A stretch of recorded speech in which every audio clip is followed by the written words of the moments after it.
Oi, o meu nome é Bruno Figueiredo e seja muito bem-vindo ao meu canal. Hoje eu trago comigo uma reflexão que me veio no livro do Aldous Huxley, Portas da Percepção, o autor de Admirável Mundo Novo. Se você conhece o livro, conhece o autor, já sabe que tem coisa boa aí. A ideia é fazer você sair do vídeo explodindo a cabeça.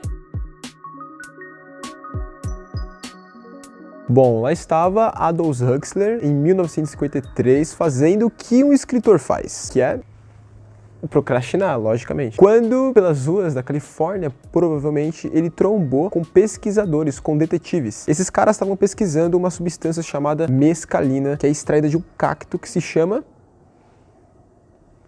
peyote. Numa tribo do México, eles veneravam esse cacto como se fosse algo divino. E aí esses pesquisadores ficaram curiosos, foram investigar, fizeram experimentos e descobriram que a parada é bizarra. Basicamente, a substância, a mescalina, ela altera a qualidade da sua consciência, fazendo com que você tenha um contato com a realidade de uma forma muito mais profunda do que o normal. Então ele apresenta a substância, a mescalina, no livro e depois, para contextualizar, ele vem com a teoria de Berg, que é um filósofo francês. Essa teoria, ela é o ponto-chave para você entender a reflexão que eu quero fazer para você aqui. A tese dele é que o nosso cérebro tem a capacidade de lembrar de absolutamente tudo que nós já vivemos, inclusive o que você fazia no útero da sua mamãe. E não só isso, como também perceber absolutamente tudo que está acontecendo no universo. Basicamente porque a ideia é que o universo e a sua mente é uma coisa só. A mente integrada. A ideia de que o universo e a sua mente, na verdade, é a mesma coisa. Faz tudo parte de um todo só. Daí, logo de cara, você já topa e fala que isso não faz sentido, porque você não lembra das fórmulas de matemática na hora da prova. Ou então que você não sabe o que seu marido tá fazendo no churrasco com os amigos dele depois da pelada. Se tem mulher lá. Calma aí.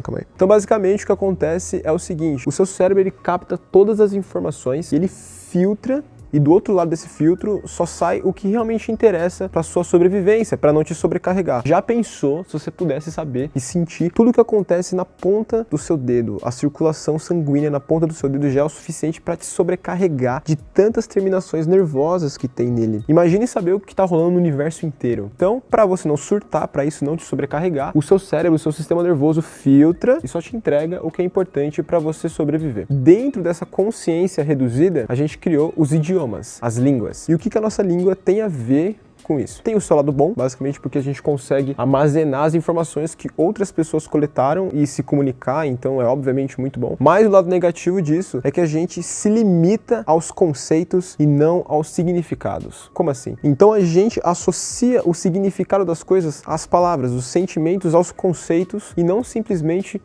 sente. E aí, onde que entra a mescalina nisso? Então, basicamente, a gente está falando de um estado de consciência expandido. Daí, pessoas conseguiram acessar esse estado de consciência, como, por exemplo, Eckhart Tolle ou até mesmo Buda, seja através de meditação, ações espirituais e substâncias. E aí que entra a mescalina. Mescalina, LSD, o DMT da ayahuasca, são substâncias que podem proporcionar para você uma expansão de consciência para que você tenha um contato com a realidade de um modo mais puro, intenso e profundo. O Aldous Huxley diz que você tem contato com a realidade como ela é, sem os filtros da mente. Eu estou olhando para uma câmera.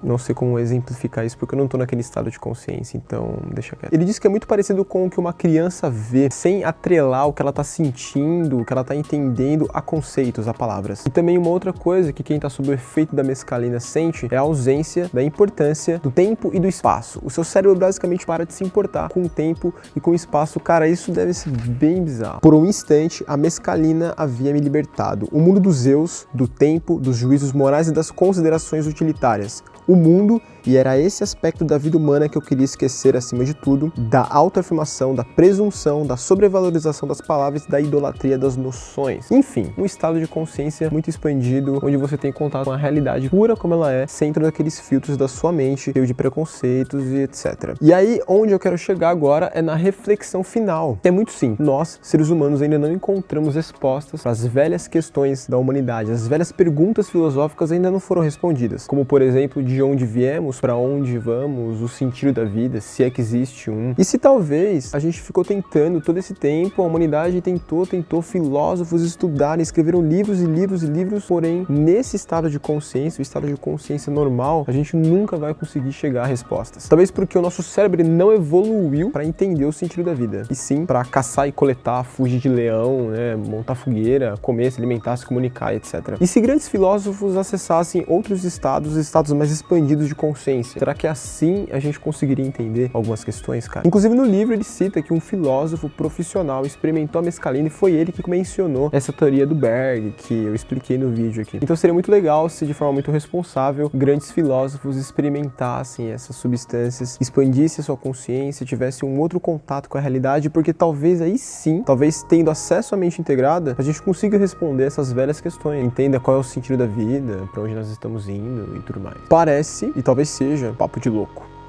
né? Tudo isso que eu falei. Mas, como diria Caetano, se é loucura então, melhor não ter razão. Essa saída foi muito bonita, muito fina. Será que gravou dessa vez?